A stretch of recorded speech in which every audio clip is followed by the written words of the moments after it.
Hello everybody, my name is Elle. Welcome. Today I am going to be doing a rehaul. I've seen a lot of people do these rehauls, haul in retrospect, hauled it, how was it? Those are some of the titles I can think of off the top of my head. There are quite a few people who do videos like this. Essentially the concept is reflecting on a haul sometime in the future. In my case, I did an IMATS haul, a fairly large IMATS haul in October 2016.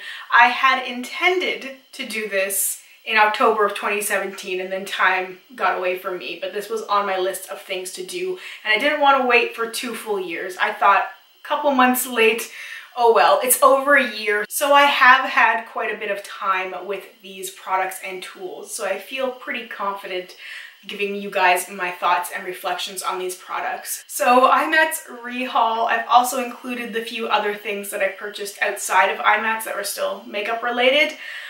There's a dead spider in this bag. I kept it because I knew I wanted to do a rehaul when I first did my haul, because I'm not a haul channel. I don't do a lot of hauls in general, but it's fun every now and then. They're enjoyable. And there's a dead spider in here. One of my biggest fears is spiders. I need to like burn my house down. Trying to be all cool and collected, but I really hate spiders. Okay, so anyway, I have all of my products here. Some things I don't have anymore, so I'll just talk about my thoughts of them because obviously I can't show you guys them. The first thing I have here is 5 lipsticks from Lime Crime. These are all Velvetine lipsticks. I addressed the Lime Crime thing in one of my recent-ish videos where I talked about controversial makeup brands and some of the products that I do like from them. And you know what? I have no regrets about buying these. I honestly don't, because I really have enjoyed using them. I've made the choice not to purchase Lime Crime in the future right now, but I don't regret having these. At the time, I really wanted them, and I still do enjoy using them, and I'm going to continue to use them until they expire. So the 5 that I have 2 metallic ones. I have Blondie, which is a pale shimmery pink, and I have Lana, which is a deep brown.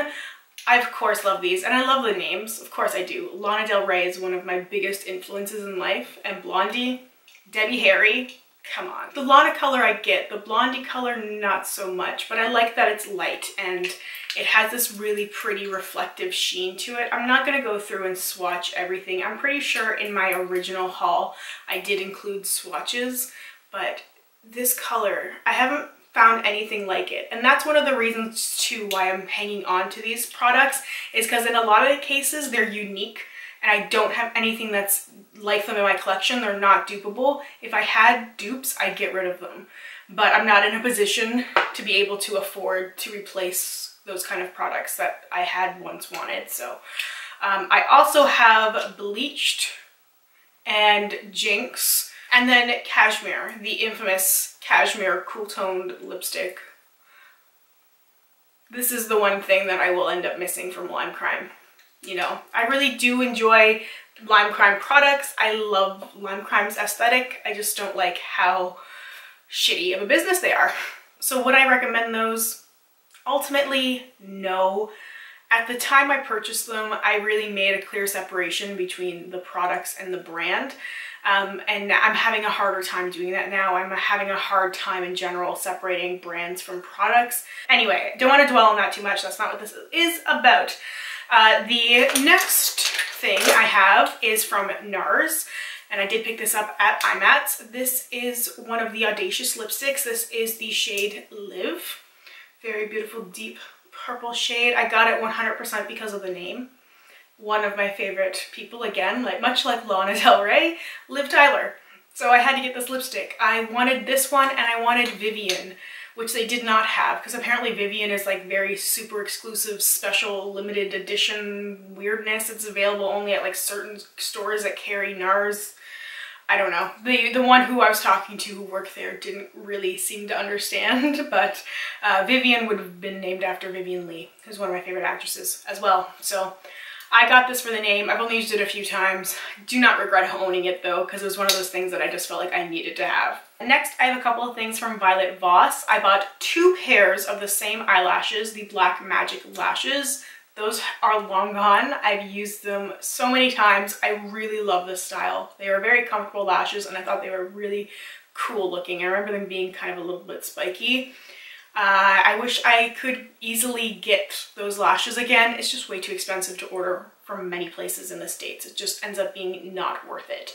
I also got another brownish metallic lipstick. This is Shade. I love deep metallic colors and I'm glad I have a variety of them. And I also got a red glitter. This is Rose. I do have a little bit of Rose on my lid today just to play around with it a little bit.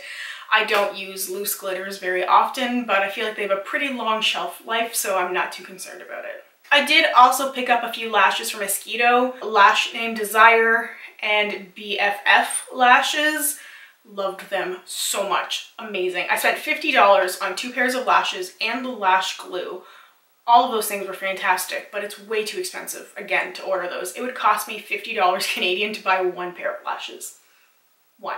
I'm not doing that. No, sorry. I can buy a decent pair of lashes for like $10 Canadian. Even if I have to order from American sites, I try to order from a place like Ulta and get some of those eyeliner lashes because those are really good. And as much as I love them, I just can't justify that price for them. I did get to wear them quite a few times, but $50 for a pair of lashes, can't do it. If I was ever to go to IMATS again, I would 100% stock up on lashes. It'd almost be worth it just to go for that. So I also, in Toronto, where I went to IMATS, I went to the big Toronto mall there and I went to 2 stores. I went to Nordstrom and I went to the standalone NYX store, which was really cool. And I picked up just a couple of things at the NYX store. I was trying to be good when I was shopping, always a hard thing to do.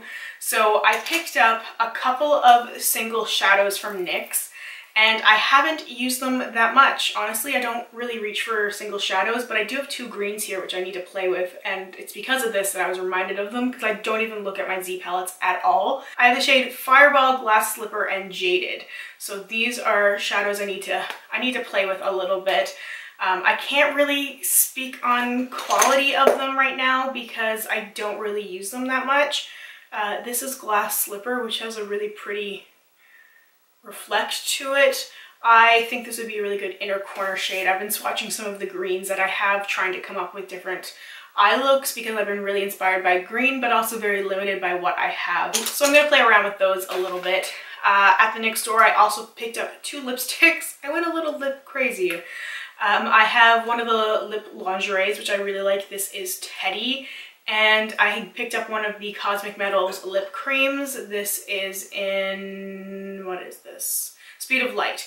This is really beautiful, but it's really thick. So I don't like to wear it very often. It's something that I'll wear for like photos or videos or stuff like that, but not something I want to wear day to day. The lip lingeries I absolutely do wear all the time. They're very comfortable. I really like these. If you guys watched my lipstick roulette series last year, you would have seen me rave about these because I think they are fantastic, especially for a drugstore liquid lipstick. Like, they're not perfect, the formula's not perfect, but it's really, really freaking close. And then at Nordstrom, I met a really cool makeup artist who we chatted a lot about makeup, and she added some really cool designed things to my eye, like these little dots and stuff, and I just loved chatting with her so much that I had to buy some stuff. I bought this matte orange eyeshadow, which unfortunately I haven't used very much because I just don't reach for those single shadows, and I know I should, but I just like palettes more.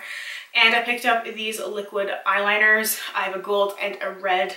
These were the things that she'd used on my eye, and I wanted to teach myself how to do what she did, and I never did. I tried a couple times, sucked, and was like, of course, I'm immediately a failure, so that was it. I was done. I really want to stick with it, and I do want to pan those this year. That's on my list. All right, so we have a few more things. I have some brushes now from Hakuhodo. I bought 3 brushes. They are so expensive, but they're amazing brushes. Two of them, I'm not sure what the names are because I didn't write them down and they're not on the handle. The other one is a J5529 brush. I actually have 3 of these now. I thought I had lost this one, funny story, and then I ended up purchasing 2 because I had to order them from the States, and I figured, okay, if I have to order one for like $18 plus shipping, I might as well order another one, because if I really like a style of brush, I like to have multiple of them. That way I don't have to try and clean them after every time I use them. I can use it with various colors. And so now I have 3. I use them constantly. I love this little crease brush. It is perfect for my tiny little eyes. It's just worked so well for blending. This is one of the things that absolutely changed my eyeshadow game and made me like 10,000 times better, just because I wasn't trying to blend shadows in my crease with a large crease brush. I do have like a couple examples. I'm gonna be talking about some Morphe brushes I have, but just like I was using a brush like this one to blend out and try and do like gradient things, and there's a huge difference there. So this was just working for me so much better. So I love this brush so much. I also picked up this little tiny detail brush. Little tiny little details. I really like using this guy for just that, little tiny detail spots and stuff. It's come in handy quite a bit for some of the fancier things I've tried to do. Emphasis on tried. I also picked up this crease brush, which is tapered, so it comes up more to a point. This is really good for outer corner work, I find, especially if I want to deepen my outer corner.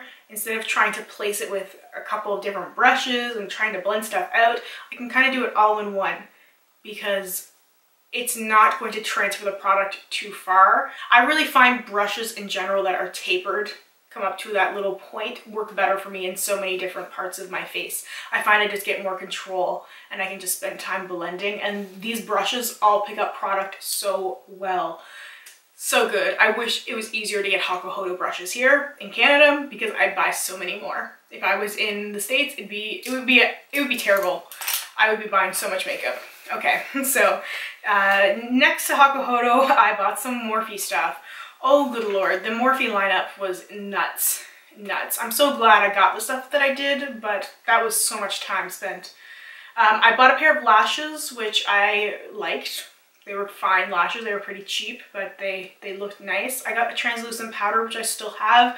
It's pretty dry, I do want to pan that. And I picked up a ton of brushes, I will go through all of them. There's only a couple of face brushes, most of them are eye brushes. This one is dirty. This is a foundation brush. It's the M439. I use this all the time. It's one of my favorite things to reach for. If all of my brushes are clean, which is a good day, I've been experimenting with new brush cleaner, and I'm not having a good time because Cinema Secrets is sold out. I don't know what's going on there.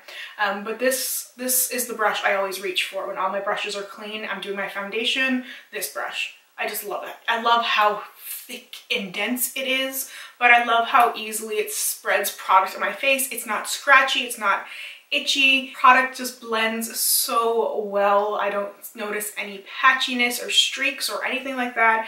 It's just such a good brush. It's such a good brush. I'm so glad I got this brush because I've used it so much over the last year.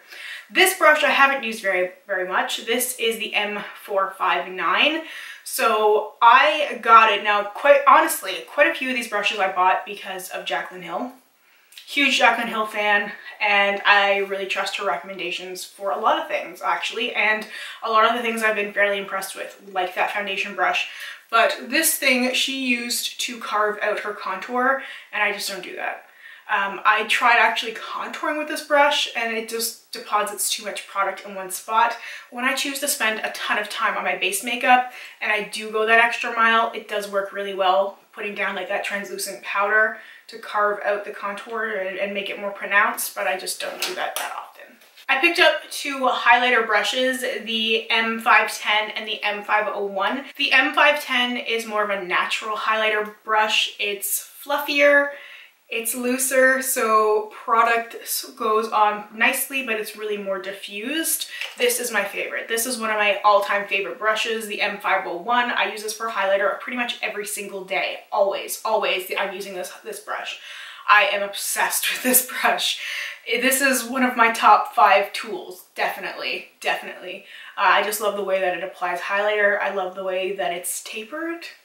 So I find that really easy to blend out. It's also small because I have relatively small features. So if I use brushes that are too big, I just end up getting things really muddied. And that's the problem I've been having for a long time, is I was using products that were just not suitable for the way that my face is. And this is a product that is really suitable for my face, so I can get highlighter just where I want it to be. One of the best things I bought at IMATS, for sure. So the other brushes are all eye brushes. I have the M441, one of those big fluffy crease brushes.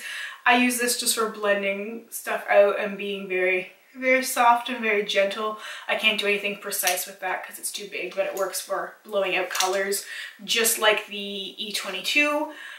It's the same sort of thing. It's slightly denser than the other one, so it's when I want a more concentrated bit of color. This one works more for diffusing things.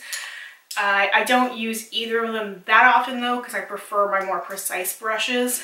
I have 3 variations of sort of pencil brushes slash tiny little crease brushes. The E18 brush, which is rounded. I will use this one more for the lower lash line than my lid, just because I find that it works better. Just like these two, the M431 and the E24. This one, the M41, is a little bit scratchy, but it does the job. The E24 is not scratchy and beautiful, and I love the way that this applies. This is one of my favorite brushes to use for blowing out the lower lash line. And then I have 2 more detail-y type brushes, the E35 and the M250-S. Yes, this is a eyeliner brush, but it's really, really tiny, really short, and I like using this for detail stuff. Like if I was putting a little tiny bit of glitter there, if I'm using some sort of colorful liner to do like an accent, if I ever put like color in my crease or a little tiny bit on the lower lash line, this is the brush I use because it's so precise.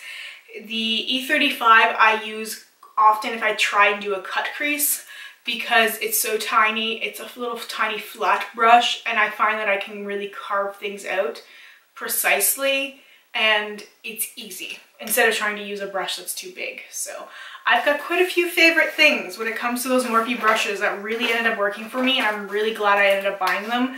Despite all the things people say about Morphe, a lot of these are brushes that I use every single day, or I just use them very often and I just reach for them without thinking about it because they work so well. I don't care that they're Morphe. Anyway, I have a lipstick from Kat Von D. This is Piaf. This is one of the old Studded Kiss lipsticks. Oh, another brown lipstick. Gee, I wonder what phase I was in. This has blue glitter in it. I really liked the Studded Kiss formula. I know it's changed now and it's a whole different thing, and I think Piaf is part of it. My favorite Gothica is not. Kind of sad about that. But this with this little bit of purple blue glitter in it is a beautiful color. I need to wear this lipstick more. And the last thing is more glitter. I bought glitter glue from Lit Cosmetics, as well as Share holographic glitter size 4 and Champagne Wishes size 2. I don't use either of these that often, although I will reach for the Share glitter more than anything else. It's one of my absolute favorite products because it does remind me so much of Cher and one of her tour outfits from her farewell tour. So pretty. If I had the opportunity to go back in time and give my former self a little care package, a little like everything's gonna be all right, this would be in there. Be like, listen, things are good. You have glitter named after Cher. Life is okay. So that is everything for my IMATS rehaul. Quite a few of these products I still end up using, and this makes me want to go back to IMATS again really badly. I just wish it was easier to get there. I'm pretty far away. I'm on the east coast of Canada, Toronto is the closest place, and it's not as close as people think it is. So maybe someday I will get back to IMATS again, but for now I have all of these products, and I'm glad I got tools and stuff that I can continue to use and have used so much and enjoy so much. I was thinking about doing a dedicated brushes I love video. Let me know if that's something you would be interested in. I will add it to my list of videos to do. I am trying to get through them. I have lists and pages after pages of notes of things I want to do, and I just don't have enough time in the day. So anyway, thank you so much for watching and for hanging out with me today. Let me know if you have any questions, comments, or concerns. I will get back to you as soon as I possibly can. Thank you once again, and I hope we get a chance to chat soon. Bye for now.